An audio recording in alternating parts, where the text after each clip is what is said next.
Director sheep husbandry Jammu ने आज दूर दराज इलाका बन्नी का दौरा किया और इस वक्त ये मौजूद हैं बन्नी की इनफैक्ट द लार्जेस्ट ये पंचायत लुआंग नार्थ है। सर, इस विजिट को लेकर हम जानेंगे क्योंकि दूर दराज इलाका है, यहाँ के मेहनती लोग हैं, सब्सिडाइज्ड स्कीम्स हैं आपकी डिपार्टमेंट के थ्रू, तो क्या आप यहाँ मैसेज लेके आए हैं इन स्ट्रगलिंग शेफर्ड के लिए या ब्रीडर्स हैं? इस एरिया में इसलिए आया था कि मैं खुद जो दूर दराज के एरियाज़ हैं वहाँ पर जाके ब्रीडर्स की कौन सी समस्याएं हैं, क्या प्रॉब्लम्स हैं और डिपार्टमेंट की कौन कौन सी इनिशिएटिव्स और स्कीम्स हैं वो इनके साथ शेयर करूं और इनसे अपने डिपार्टमेंट का भी फीडबैक लूं और इनसे ये भी मैं अपील करूं कि ये जितनी भी गवर्नमेंट की स्कीमें हैं उनका ये भरपूर फ़ायदा उठाएं और उसमें जितनी भी बेनिफिट्स हैं उनके ये हिस्सेदार बने। वूल का यहाँ से बड़ा प्रोडक्शन होता है, या उसके बाद जो है यहाँ कोई वैक्सीनेशन सेंटर भी नियर बाय एरियाज़ में अगर इंस्टॉल किया जाए? अपने डॉक्टर्स हैं, मेरी इनसे गुजारिश रहेगी कि जब भी हमारी वैक्सीनेशन आती है तो ये वैक्सीनेशन का प्रोग्राम ब्रीडर्स के डोर स्टेप्स पे आके ही करें जहाँ जहाँ ब्रीडर्स हैं, ताकि हमारे ब्रीडर्स को कोई दिक्कत नहीं आए। यहाँ तक रहा कि कस्टडी का सवाल, तो वो मेरे परव्यू से बाहर की बात है, उसमें जो कंसर्न महकमा है वो इस बात पर गौर कर सकता है।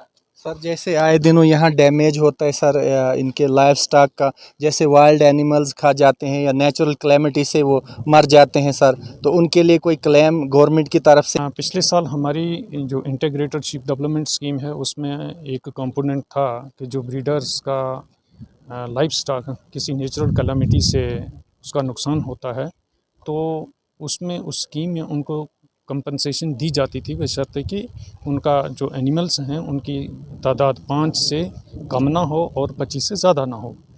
लेकिन इस साल वो इस स्कीम का हिस्सा नहीं है। अलबत्ता मैं सबको ये बता दूं कि अगर ऐसा कहीं नोटिस में आता है तो हमारे जो यूनिट बन रहे हैं उन यूनिट के अलॉटमेंट में ऐसे ब्रीडर्स को उसमें तरजीह दी जाएगी। यूनिट के लिए जैसे स्कीम्स हैं सब्सिडाइज्ड, ये परचेज़ कहाँ से करेंगे सर? क्योंकि गवर्नमेंट तभी सब्सिडाइज्ड स्कीम्स उन लोगों को देगी जिनके पास जीएसटी बिल होगा, क्योंकि एक दूसरे से लेने से तो मुझे नहीं लगता वो स्कीम्स मिलेंगी, इनको अवेल कर पाएंगे।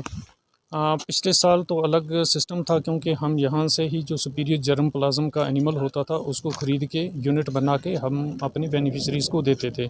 लेकिन इस साल इस स्कीम में एक चेंज आई है, वो चेंज ये है कि हमने एनिमल्स को बाहर से इंडक्ट करना है। तो उसके लिए हमने कमेटीज़ बनाई हुई हैं और उनको जो हमारी similarly situated agro climatic states हैं जैसे हिमाचल प्रदेश है, उत्तराखंड है, वहाँ पर हमने कमेटीज़ बना के कमेटीज़ को भेजा हुआ है। वहाँ पर अवेलेबिलिटी ऑफ स्टॉक को देखेंगे और फिर बाद में हम मोडस ऑपरेंडी को चेकआउट करेंगे कि कैसे हमने ब्रीडर्स को फैसिलिटेट करना है। थैंक यू सर, इस दूर दराज इलाके में आपने विजिट किया। थैंक यू जी। हमारे साथ सरपंच जी भी हैं, ये क्या बताएंगे? अपनी पंचायत की ओर से और अपनी तरफ से डायरेक्टर साहब का वेलकम करता हूं दिल की गहराइयों से। और ये हमारे इस दूर दराज इलाके में आए और हमारे ब्रीडर्स जो थे इनकी समस्या इन्होंने सुनी और डायरेक्टर साहब ने गवर्नमेंट की स्कीम है इनकी तरफ से इन्होंने इनको आगाह किया।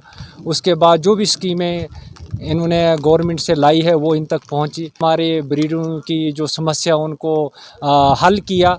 और आइंदा भी जो भी हमारी कोई गवर्नमेंट की स्कीमें आती हैं इन तक, तो वो डायरेक्टर साहब ने खुद माना कि मैं इन तक पहुंचाऊंगा। समस्या रही है कि ये जो अभी इन्होंने एक सेंटर अलाट किया है, एक क्लब किया है स्कूल, वो थोड़ा सा दूर रहता है, रास्ते से बड़ा दूर रहता है।